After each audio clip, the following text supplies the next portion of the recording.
Alright, so let's continue playing the Tale of Elementia. To believe I've already done like almost half the water world. Just this level and then I've done the entire Sun Island. So yeah, I'm gonna go to the Moon Island because I said many times I was gonna go for 100%. I mean, this is a really good hack, of course I'd want to. So, this was Shining Rapids, yes. And let's just say that Supertails did a pretty good job with the water here.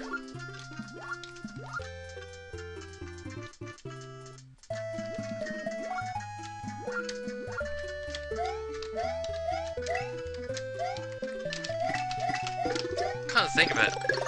How many good hacks were even around in 2008? Was it mostly just Kaizo crap because Proton John was doing it, so everyone else wanted to? I mean, I feel like Proton John had a huge influence on Super Mario hacking. I mean, the guy had a lot of charisma and screen presence, and people just really enjoyed watching him, like, so did I.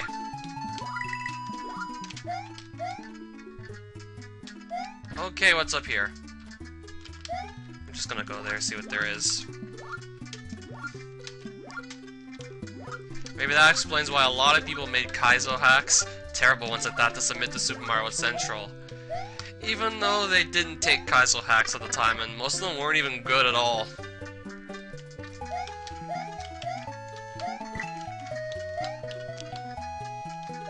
Sometimes they were like the kind of things that Proton John would play, and sometimes they were even worse than that.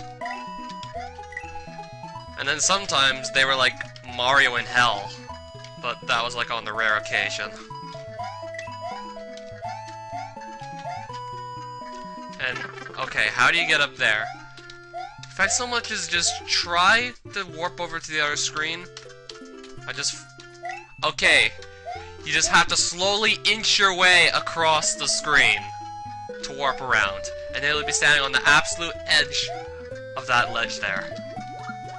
And then you can go up. Well, at least you don't die if you screw this up.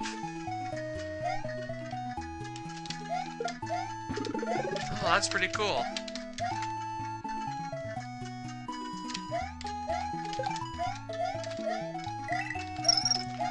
So by now the player should know exactly how this gimmick works.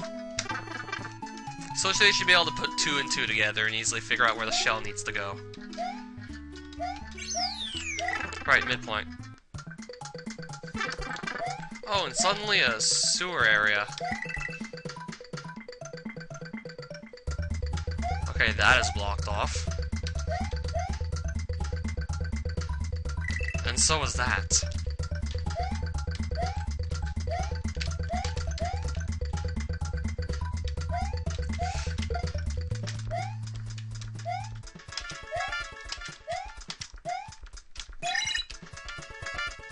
And now we can go through.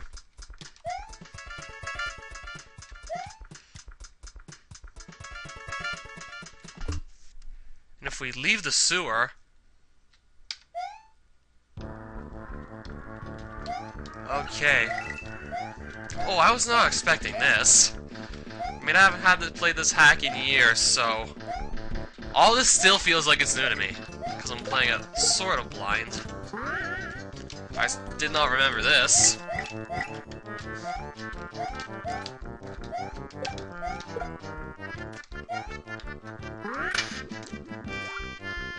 If the water wants something, I'll just give the enemies to it.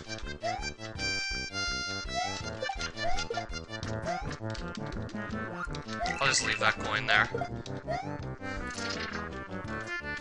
And just... I want to know where there's ground, so...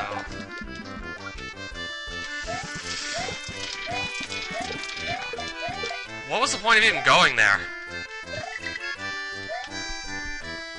Did that even achieve anything? Considering that's actually a pretty risky path to take, considering this waterfall is chasing you. And I didn't get anything for it.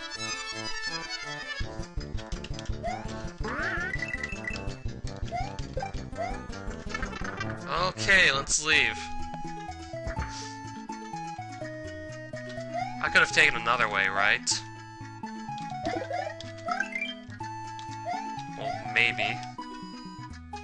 I'd have to look. Why do I feel like there's another way I could have gone?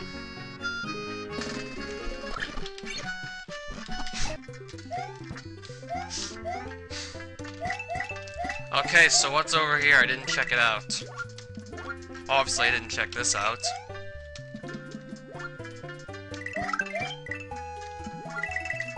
And there's not even any enemies here, it's just... Okay, there will... Never mind, there are enemies.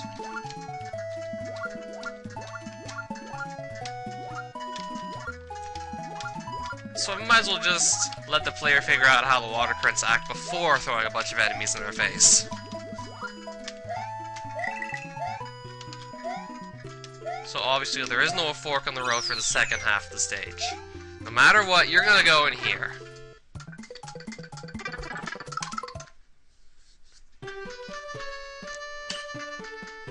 So the fork in the road is only in the first half of Shining Rapids. So let's go to the moon-shaped island. And, oh hey, there's Ness again. So yeah, the moon-shaped island. Okay, it sort of looks like a moon, I guess.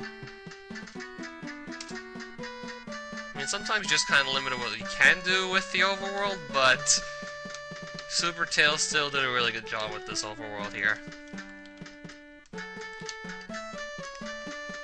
Just the average quality of Romhack probably wasn't all that good back in 2008. And this was just like one rare example of a really, really good Romhack that's clearly been worked on for like a long time, and clearly the authors put a lot of care into making sure, well, it actually looks good and it plays well.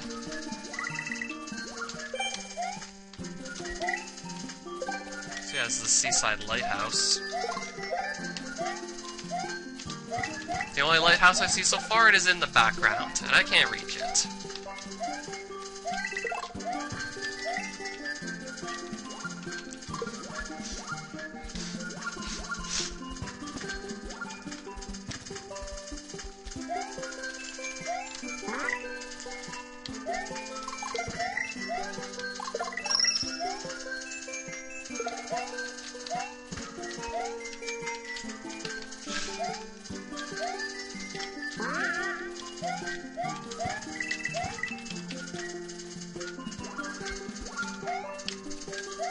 Okay, there's the lighthouse.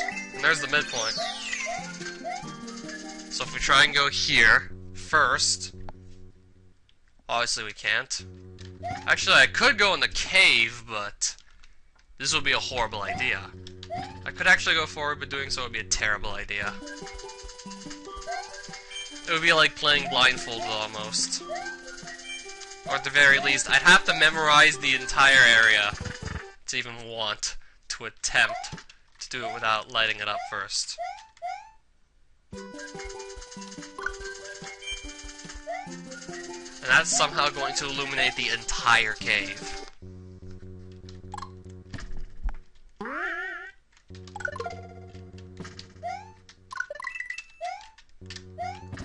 Doing this from memory would have been extremely difficult.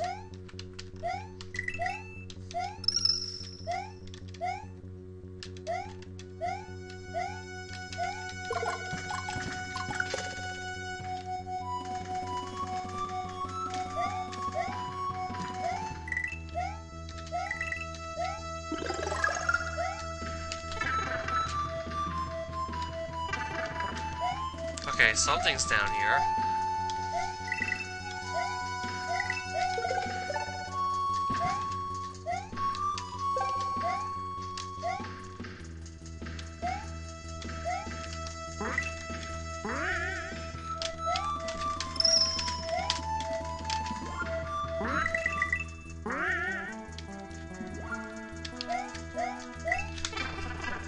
That was quick.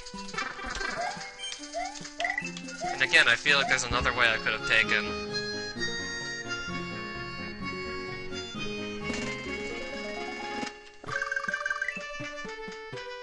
Even though I'm sure the level has only one exit.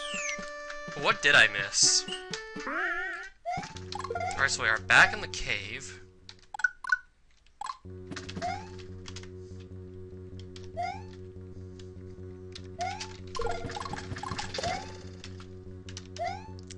So you could always opt to go this way. Okay, they have to react quick as soon as they land on that first turn block. Otherwise, they're gonna fall in the hole. And here, you don't even have to spin jump at all. But you do have to watch out for the enemies, because those aren't gonna be blocks you can stand on then.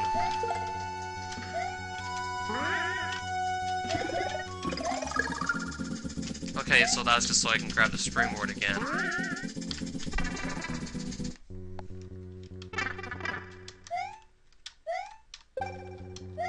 So obviously that leads here, but now I can't get back up and see if there was anything to the left of this. Okay, we'll just go to the next level. Beluga's Bay. This is a level actually, so I remember what the theme is, but not the entirety of the level itself. I mean, I can probably say that for most of these levels. So Mario's just swimming in the ocean, and then there's this giant blue whale that, obviously Mario looks extremely small compared to this whale. And he gets eaten.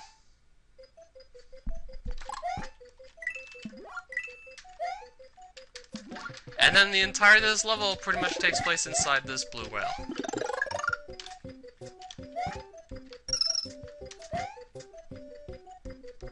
And he actually did a really good job with it. And yes, these are elevators, and the game pretty much lets you know that you gotta go down, so it at least gives you a clue that those are elevators, unlike in the level with the dynamite. I just want to figure out how to climb these and not fall.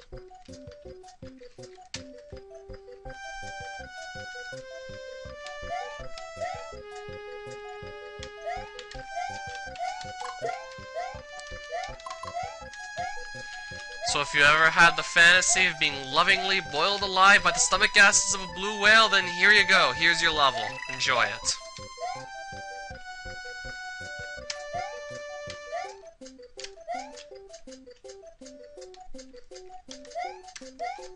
Okay, so now I'm figuring out how these things work. And now we gotta race against the switch. But, no worries, it's right there.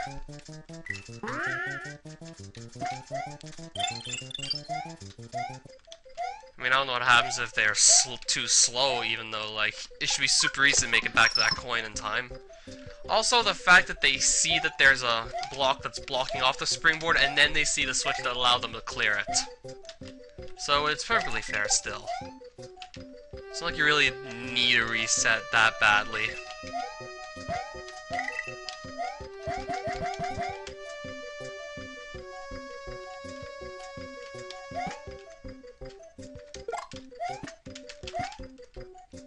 Looks like we have to go this way.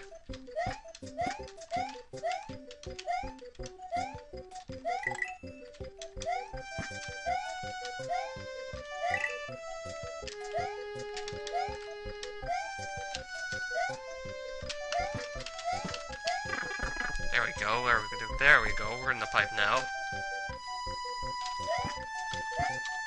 Oh hey, midpoint.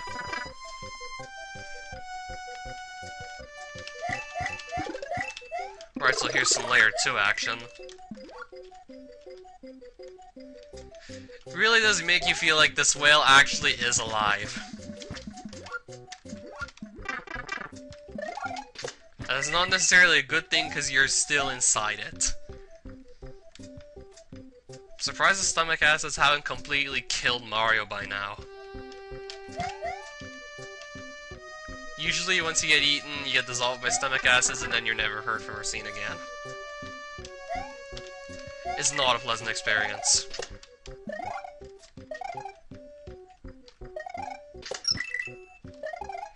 Like, I've never been eaten or digested by anyone or anything, but I can imagine that's how it happens, and it's not fun.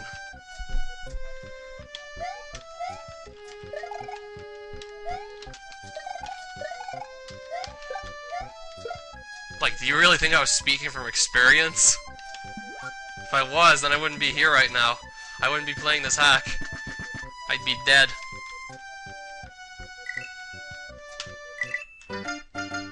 obviously I was doing something wrong there. So if I go this way instead, I mean, there's actually a lot of alternate paths this guy's giving you. Like, pretty much every level, you can choose to take an alternate route. Even though the paths converge back quickly, you can still, like, often find a fork in the road.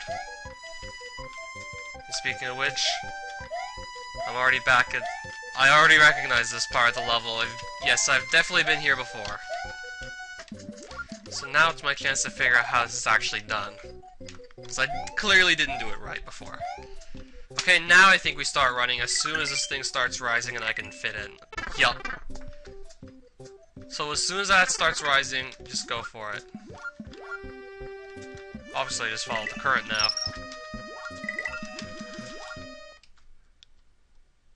And there we go, we're out of the whale!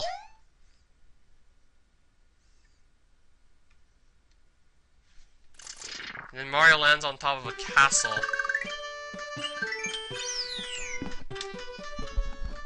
And then he just falls through and into a haunted library.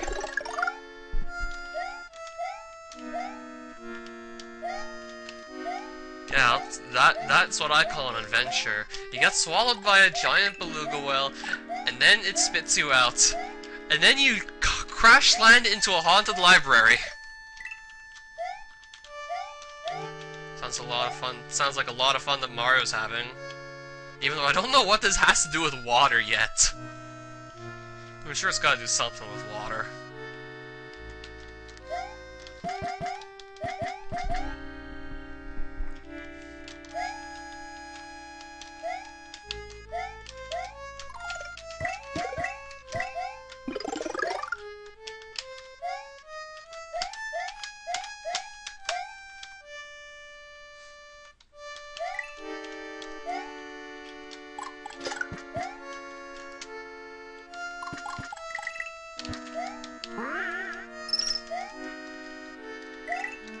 Okay, so what's over here?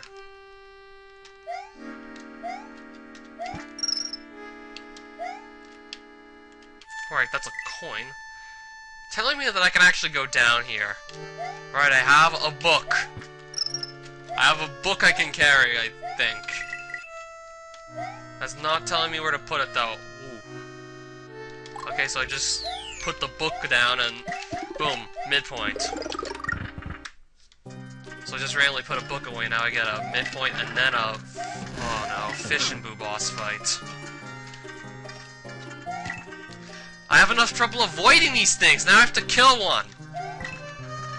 Okay, this might actually give me trouble now. Everything else was easy, this might not be so. Now it's just a matter of trial and error and finding the right blocks that actually have flames that can damage it.